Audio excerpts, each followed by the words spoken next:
I'm Amanda, 33 years old, and I own an auto shop in Wyoming now.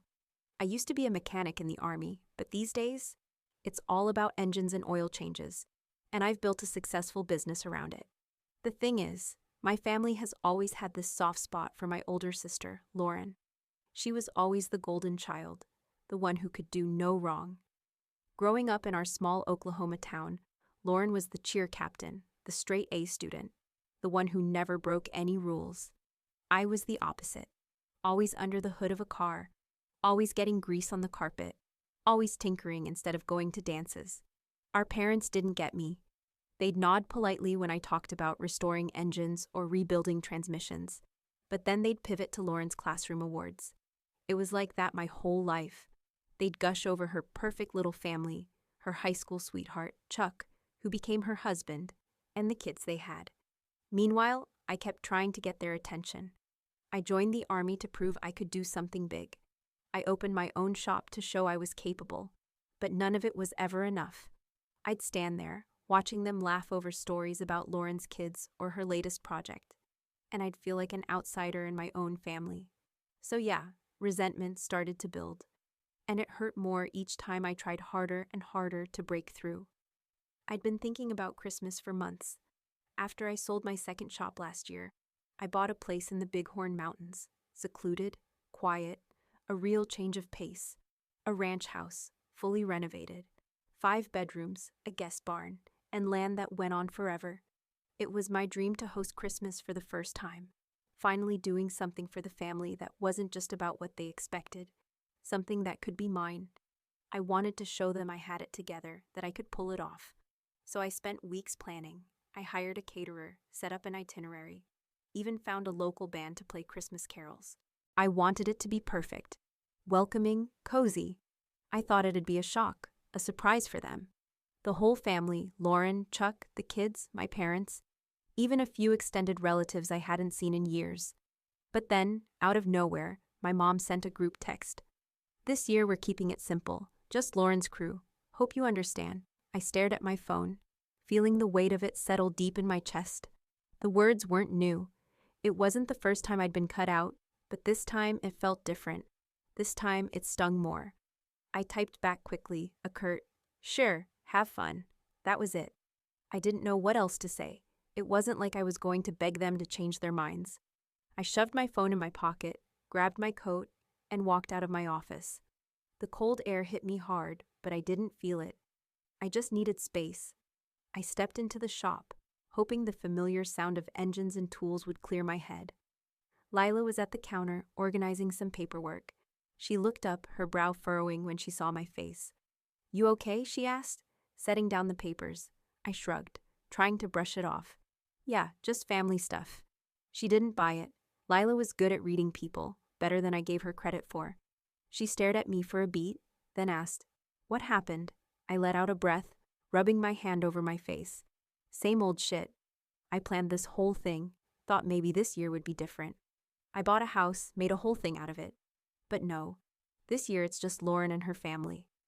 Lila tilted her head, not trying to offer empty sympathy, just waiting for me to talk more. I hated the way she could just wait. "I don't know why I keep trying," I said, my voice quiet, the words slipping out before I could stop them. "They don't care. They never have." She didn't say anything at first, just stood there watching me. Then, slowly, she asked, "Why do you keep trying with people who don't prioritize you?" The question hit like a punch. I didn't know how to answer it. I stood there, staring at the grease-streaked floor, trying to make sense of the mess in my head. Lila didn't push me. She just waited, like she always did. Finally, I sighed. I guess I thought if I kept doing things right, they'd finally see me. You know? I don't know. Maybe they'd realize I was worth their time. I kept thinking if I made something big enough, something they couldn't ignore, it'd work.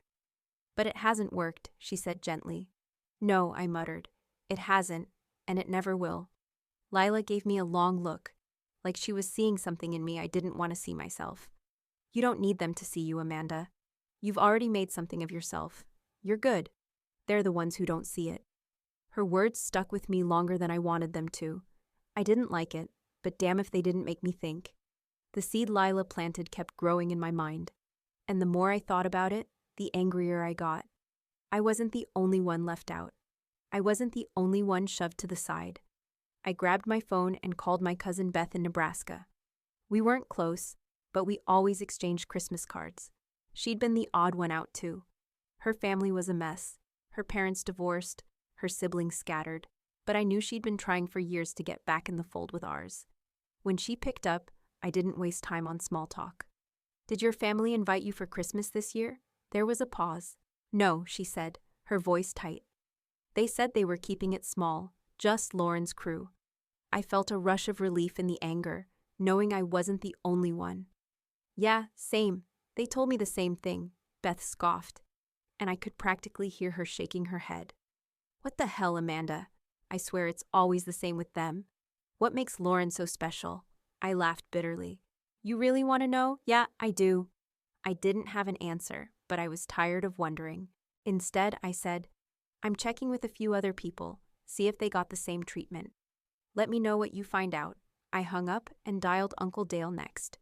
He was my mom's brother, the one who never quite fit into the family mold. He'd come to a few barbecues over the years, but never to the big holiday dinners. I didn't expect much, but I had to know. "Uncle Dale, did anyone in the family invite you for Christmas this year?" "Hell no. They told me they're keeping it small." "I don't even know what that means." He sounded confused and a little pissed. "What, Lauren's gotta have the whole damn thing to herself now?" "No kidding. You feeling left out too?" "Like you wouldn't believe." He laughed, but it didn't sound like joy. "I figured I'd get a text or something, but nope. Lauren's the queen of Christmas, I guess." I muttered. "Yeah, I guess." I hung up and called Aunt Mary. Same story. She'd been excluded. I tried Miss Greta, my old babysitter. Same thing. Keeping it small was the official line. Everyone was confused and a little hurt, even if they were trying to brush it off. The more people I talked to, the clearer it became. This wasn't just a mistake or a miscommunication. It was intentional. Lauren, Chuck, and their kids were the ones getting all the attention, and no one else mattered. Not me, not Beth, not Uncle Dale or Aunt Mary, or even Miss Greta, who'd been like a second mother to me growing up. I felt this weird mix of fury and clarity. My mind went into overdrive. They didn't want me around? Fine, but I wasn't going to sit back and take it anymore. I started getting a picture in my head of what I could do. A different holiday. One where everyone was invited. The people who got left out. The ones who mattered more than Lauren's perfect little bubble. I could host something that wasn't just about fitting into some mold. It could be something real, something that mattered. It was stupid, maybe, to think about starting something this late, but I didn't care. I was done being the afterthought. I picked up my phone again and called Beth. "I've got an idea," I said, before she could say anything. "Oh God, what's going on?" "I'm hosting my own Christmas, my house, the one in the mountains." There was silence on the other end. "Wait, you mean the ranch?" "Yeah, I'm inviting everyone who got left out, everyone." Beth's voice was thick with disbelief. "You're serious?" "I'm dead serious. If they're gonna treat us like this, then screw it. We deserve better." "You're really gonna do this?" "Yeah, I'll make it happen. I'll even help with travel if they need it. We'll make it the holiday we've always deserved." Beth let out a breath, and I could feel her smile through the phone. "You're my hero, you know that?" I wasn't sure about that, but it felt good to think I was finally doing something that mattered. Something real. I called Beth back as soon as I hung up, needing to tell her the next part. "Okay, so here's the full plan," I said. "The house I bought? It's not just some cabin. It's a 5-bedroom ranch, fully renovated. There's a guest barn, plenty of land, and I'm putting in a fire pit and some outdoor seating for when people want to be outside. The place is huge, Beth." There was silence on the other end, and then, "Wait, what? You bought all that?" Her voice was a mix of shock and disbelief. "No one knew you bought a place like that. Hell, you didn't even tell me." I laughed, a little bitter. I wasn't exactly broadcasting it. Figured it was my business to keep, you know. She sounded like she was trying to process it all. Wow, okay, that's really something. I didn't even know you were looking for something like that." "I wasn't, it just kind of happened. But it's the perfect spot. I'm serious about doing this. I want it to be special, not just some thrown-together thing. I'm getting a local caterer, bringing in a chef for the weekend." "Hold up, you're not kidding." You're really going all in, huh? Damn right. I'm done sitting around waiting for an invite that'll never come. It's time I make one for everyone else. Beth was quiet again, then let out a deep breath. You're gonna make this a real holiday, aren't you? I am. It's gonna be the kind of thing they can't ignore. I could hear her smile. Okay, sign me up. I'll be there. Just tell me when. That was the reaction I was hoping for. Relief, excitement. Beth was in. I started calling the others. Uncle Dale first. Amanda, what's up? He said when he picked up. You're invited for Christmas. I'm hosting, up in the mountains. I've got the space, and I'm covering travel if you need it. There was a long pause. You're kidding. I'm not kidding. You and Aunt Mary, anyone who feels left out, come up to my place. I could hear him cracking a smile through the phone. Well, hell, I've never been one for fancy dinners, but I'll take you up on it. I'm in. I hung up, buzzing. The next call was to Aunt Mary. I'm hosting Christmas, at my place. You're invited. Her voice was hesitant at first. Wait, your place? You mean that new house? That's the one. I've got room for everyone. No one's getting left out this time. Okay, Amanda, you've got me hooked. Tell me when to be there. I called a few more people, each one more eager than the last. Miss Greta, my old babysitter, was delighted. Oh, honey, that sounds wonderful. I haven't had a Christmas like that in years. By the end of the day, I had the whole crew on board. Uncle Dale, Aunt Mary, Beth, Miss Greta. I even reached out to a few distant cousins I hadn't seen in forever. I could feel the momentum building, this sense of joy and excitement that had been missing from the holidays for so long. The next step was putting it all together. I created a group message, sent out photos of the house, photos that made me proud. The 5 bedrooms, the barn, the mountain views, the huge kitchen with a fireplace. I mentioned that I'd help cover travel expenses for anyone who needed it. The replies came in fast, and every one of them was full of shock, gratitude, and excitement. People were genuinely thrilled. No one had expected this from me, not my family, not anyone. I called the caterer, finalized the menu, and got in touch with a local chef who could handle everything for the weekend. I didn't want this to be rushed or half-assed. I wanted it done right. I was going all in.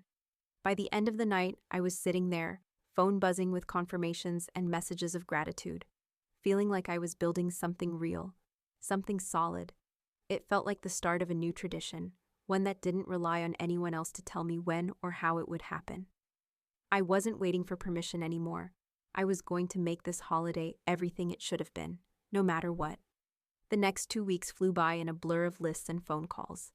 I spent hours coordinating the logistics, making sure there was enough food, enough places for people to sleep. I hired a local decorator to help with the details, someone who could make the place feel warm and welcoming without being too over the top. I didn't want it to feel forced. I wanted it to feel like home. The outdoor fire pits were a must, and I arranged for hay rides through the snow-covered fields. I wanted to give people a little taste of what Wyoming was all about, even if they were city folks. I made sure there were extra blankets, too, big cozy ones to keep everyone warm while we sat around the fire or took in the view. I started reaching out to everyone who'd been invited, double-checking who was coming and making sure they knew the details. Lila, of course, was on the list. I also invited a few of my shop staff who didn't have family nearby, folks who I knew would be spending the holidays alone. I wasn't going to let anyone feel left out. Even the neighbors made the list. They weren't close friends, but I waved at them every time I passed by on my ATV, and they always waved back. That kind of small-town connection meant something to me. I figured if they were open to it, they might appreciate being part of something that felt bigger than just their own little corner of the world. I texted them, invited them.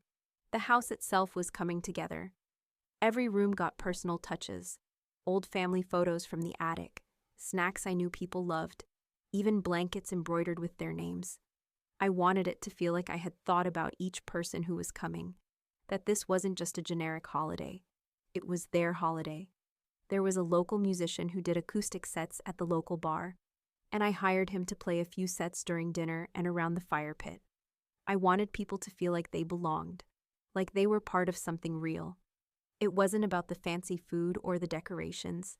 It was about making people feel like they were wanted. As the day drew closer, the nerves set in. It wasn't the same kind of nerves I'd gotten when I opened the first shop or when I joined the army. This was different. This wasn't about proving I could do it. This was about something bigger, something more personal. The night before everyone arrived, I stood on the porch, staring out at the snow-covered fields. The stars were bright overhead, the crisp air biting at my face. I'd never seen the place look like this before.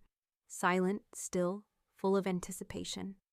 I had spent the last 2 weeks setting this up, working harder than I'd worked in a long time, and now it was happening. People were going to show up tomorrow, and for the first time, I was in charge. No one else was calling the shots. No one else was deciding who was worth their time. The porch light cast a soft glow, and I could hear the crackling of the fire pit in the distance, where I'd tested it earlier in the day.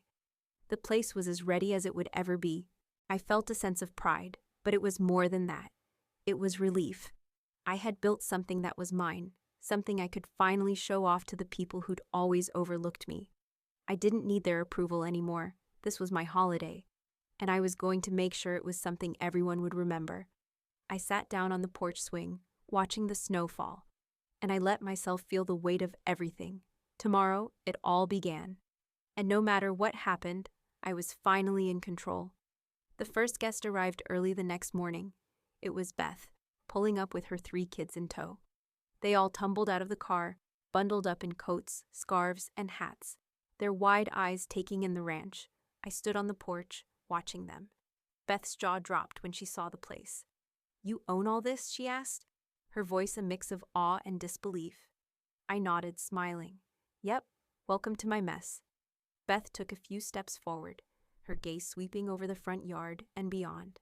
Her kids ran ahead, their laughter echoing through the quiet. I hadn't seen her in years, and she looked different, older but not in a bad way. The kids were growing fast, their faces familiar yet unfamiliar at the same time. "You weren't kidding," she said, looking back at me, still in shock. "This is huge. I thought you meant a little cabin or something, not this." "Yeah, I wasn't exactly broadcasting it." I gestured toward the front door. "Come on in, I'll give you the tour." Beth and the kids followed me inside, and I showed them around. The house had a warmth to it now that it didn't before, like it was made for people to live in, not just be admired. We walked through the kitchen, where the smell of cider and cinnamon filled the air, then out to the living room. "I've got a shop barn over here," I said, nodding toward the side of the house. "I'm setting it up for tomorrow night. We'll have some extra seating, maybe a few games." Beth's kids darted off toward the windows, peering out at the snow-covered fields. Her youngest daughter, about 7, pointed excitedly. "What's over there?" I smiled. "That's the lookout point. Best view of the mountains. You'll see it tomorrow." Her son, a teenager now, shook his head. "This is insane. It's like a movie set or something." "Maybe one day," I said, my voice dry. "But right now, it's all mine." We walked out toward the bunkhouse next. I loved that part of the house. The old barn had been converted into a cozy, rustic sleeping area with room for everyone. It felt like the perfect blend of old and new. The kids ran ahead again, claiming beds, jumping on mattresses like they hadn't seen a proper bed in ages. "It's perfect, Amanda," Beth said, looking around the bunkhouse. "I can't believe you did all this." I shrugged. "Takes a lot of elbow grease and a bit of money, but it's worth it." Beth turned to me, her face softening. "I'm proud of you, really. You've done something incredible here." I tried not to let it hit me too hard. Instead, I changed the subject. "Let's go check out the fire pit area. It's all set up for tonight." We made our way outside, where the snow had stopped falling, leaving everything covered in a soft white blanket. The fire pit was already prepared, and I could see the outdoor seating set up around it. My heart picked up a little. This was the part I'd been most excited about. The next guests arrived in waves: Uncle Dale and Aunt Mary, Miss Greta, a few cousins. They all filed in, their faces lighting up as they saw the place for the first time. Everyone was surprised by the size, by how much care I'd put into making it welcoming. As evening approached, the house started filling up, the sound of voices growing louder. The kids ran around outside, their laughter mixing with the hum of conversation. I was starting to feel the weight of it all, the nerves, the anticipation, but it felt good. It felt like I was finally giving something real to people who hadn't always gotten the best of me. By the time the chili and cider were served, the place was alive. People were reconnecting, chatting about everything and nothing, old family stories, funny memories. I couldn't help but smile as I watched my cousins laugh like they hadn't in years, like the years apart hadn't happened.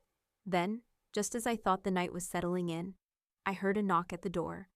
I opened it, surprised to see my great-aunt Margie standing there, bundled in her heavy coat and scarf. She was in her 80s now, but still spry, still full of fire. "Well, look at this place," she said, stepping inside, her eyes scanning the room. "Had to see it for myself, Amanda." I stood there, shocked for a second. "Aunt Margie, what are you doing here?" She grinned, her face lighting up. "Well, I wasn't about to let everyone have all the fun without me.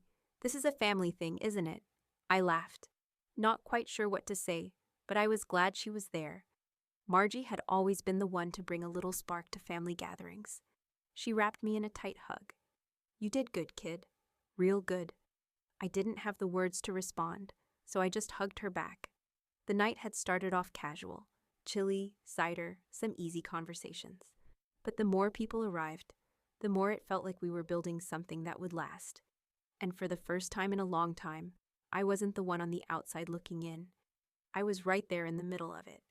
Christmas morning was everything I hoped it would be, and more. I woke up early, before the sun even hit the peaks of the bighorns, the light just starting to creep through the windows. The snow outside was fresh, untouched, and the world was quiet in that way. Only snow-covered mornings could be. I wrapped myself in a thick sweater, grabbed a mug of cowboy coffee, and took a seat by the fire, listening to the crackle of the logs as they burned. It felt like the calm before the storm, but in the best possible way. Soon enough, the house started to wake up. Lila and a few of the other shop staff, who'd stayed in the bunkhouse, trickled in. The kids were already up, running through the hallways, laughing and shouting. It was everything I'd wanted, a Christmas full of life and noise. By the time the sun was fully up, the chef I hired had finished setting up a buffet-style brunch in the dining room. There was eggs Benedict, cinnamon rolls, smoked salmon, and the kind of fruit salads that made you feel like you'd never seen food before. People gathered around, filling their plates, and laughter and chatter filled the air. After brunch, we all gathered in the living room to exchange gifts. I had commissioned handmade items from local artisans, knitted scarves, leather journals, custom wood carvings. When people unwrapped them, I could see the appreciation on their faces, even if it wasn't what they expected. It wasn't just about the gift. It was the thought behind it, the idea that I'd put the time into something personal, something for them. After the gift exchange, we bundled up and went outside for some snowshoeing and sledding down the back hill.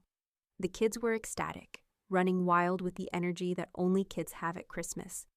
We took a group photo with the horses, everyone huddled together, laughing and trying to stay warm. I couldn't remember the last time I'd seen so many people smiling at once. It was the perfect day, carefree, simple, full of joy. By late afternoon, the barn had been transformed into the main dining area. Twinkling lights were strung from the rafters, and long tables were set up, family style. The smell of roast turkey, mashed potatoes, and stuffing filled the air. We all sat around the table, passing dishes, toasting each other, sharing stories of Christmases long past. The warmth of the barn and the food made it feel like something out of a dream.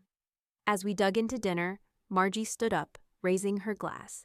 She was always the one to cut through the noise with something heartfelt, and she did just that.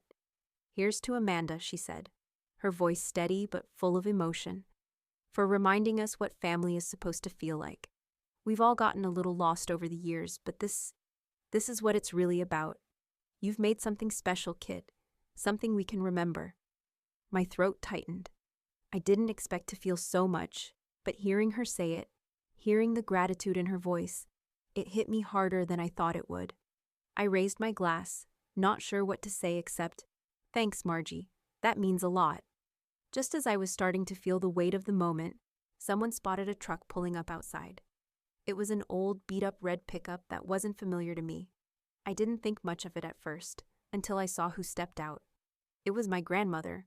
My heart stopped for a second. I stood up, my eyes wide. "Grandma?" She waved from the door, holding her coat tightly around her. "Merry Christmas, dear." I felt a mix of confusion and disbelief. My grandmother had always been the one to show up no matter what. She'd never been the kind of person to let things slide, but after everything with Lauren and my parents, I didn't expect her to come. They had told her not to come. I could see the surprise on everyone's face as they turned toward the door. My mom and Lauren had made it clear they didn't want her here, but Grandma? She wasn't having any of it. "Grandma, what are you doing here?" I asked, walking toward her.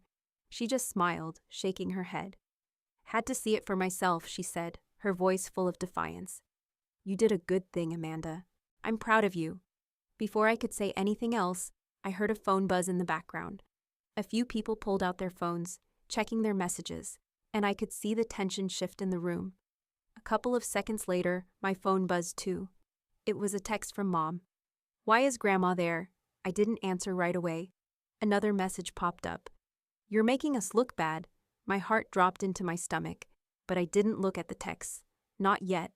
Not while Grandma was standing there, proud as hell. Grandma glanced at me and smiled knowingly. "They're upset. Let them be. You've got something real here, something worth fighting for."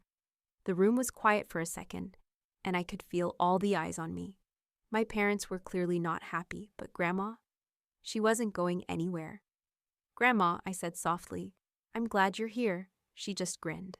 "Me too, dear, me too." My stomach turned, and I looked at Grandma, who was watching me with a knowing look. "It's all right," she said softly. "Let's handle this together." I took a deep breath and dialed my mom's number. It rang a few times before she picked up, her voice sharp and tight. "Amanda," she said, "what's going on? Why is Grandma there?" I sat down at the kitchen table, my hand gripping the phone like it was a lifeline. "She's here because she wanted to be. I invited her. Why do you have to do this?" Mom's voice wavered between frustration and something else. Hurt, maybe? "You're making us look bad in front of everyone." "I'm not trying to make anyone look bad, Mom," I said, my voice steady. "I'm just trying to have a holiday for the people who were left out. Who you left out." There was silence on the other end, and then I heard Lauren's voice cut in. "You're showing off, Amanda. This isn't about family. It's about you proving something." I clenched my jaw. "It's not about proving anything. It's about finally doing something that feels right." Grandma reached over and put her hand on mine, offering her quiet support. She could tell I was starting to unravel, but she wasn't going to let me fall apart. "Go ahead," she whispered. "Call them out." I exhaled and spoke up, louder this time. "It's not about showing off. It's about finally doing something for us, the ones who actually care about each other. I'm not begging anymore, Lauren. I'm not begging anyone." There was another long silence, and I could hear Mom sniffling in the background. Then finally Dad's voice came through. He was quiet, like always, but his words hit harder than I expected.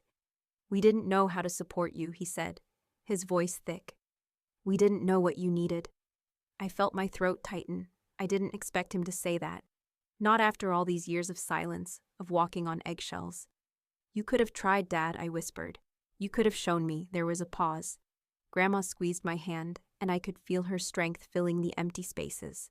Mom finally spoke again, her voice raw. "We didn't know how to be what you needed. We didn't know how to fix it." I let the silence hang there for a moment, the weight of their words settling over me.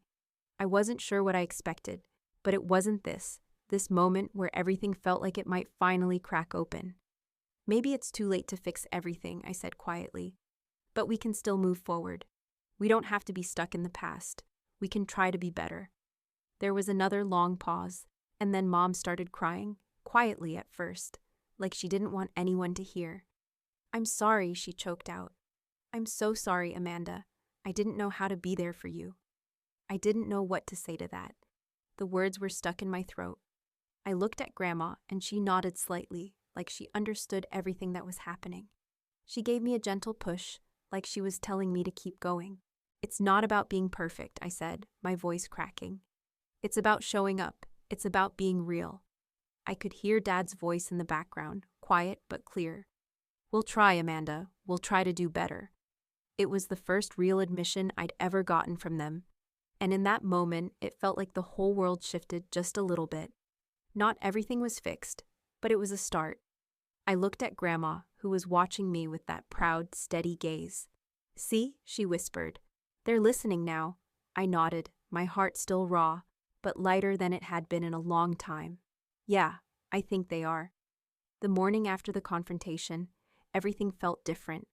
There was a quiet peace that settled over the house, like the weight of years of unresolved tension had finally been lifted, even if just a little bit. I woke up to a few messages from my family, still processing what had happened. My mom and dad both asked if they could come visit after New Year's. They didn't push, they didn't demand anything, but they asked. I'll think about it, I typed back. Not ready to give them an answer yet. I wasn't sure what kind of relationship we'd have going forward, but it was a start. They were finally asking to be part of my life. That mattered. The rest of the day was spent answering messages from the people who'd come to the ranch. They were all thankful, most of them hopeful, asking if we'd do this again next year. I could hear the excitement in their words, even through text. It wasn't just about the holiday. It was about feeling included, feeling like they mattered. And that was something I hadn't felt in a long time. Beth was the first one to message me. Amanda, my kids want to move there. I'm not even kidding, they're talking about it nonstop. I've never seen them so happy. You really did something special. I couldn't help but smile. Beth had always been the one who took life seriously, who worked hard to make things happen.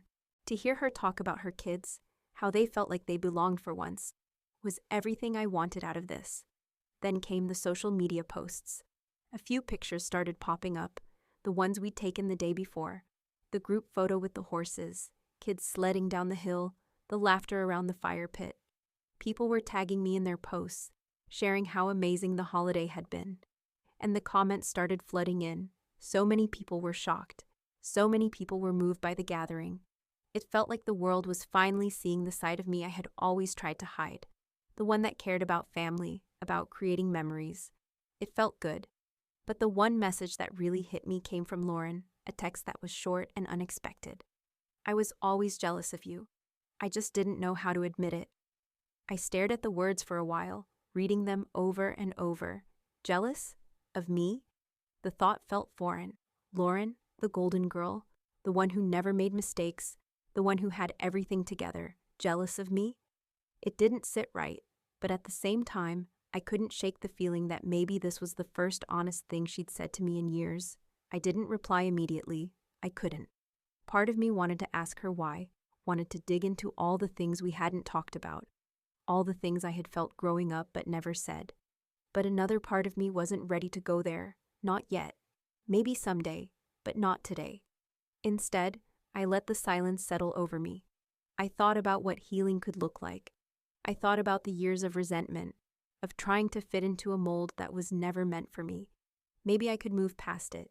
Maybe we all could. But it was going to take time. I didn't want to force it, not anymore. Later that evening, as I sat outside by the fire pit with a glass of whiskey in hand, I thought about everything that had changed. I had built something, yes, but more importantly, I had started to build something with the people who mattered, the ones who had shown up, the ones who wanted to be part of my life. That felt like enough. For the first time in a long time, I felt like I had a future that was mine to shape, and I wasn't going to let anyone else tell me how to do it. When I finally got up to head inside, the moon was bright in the sky, and the stars were clearer than they had ever been. I didn't have all the answers yet, but I knew one thing for sure.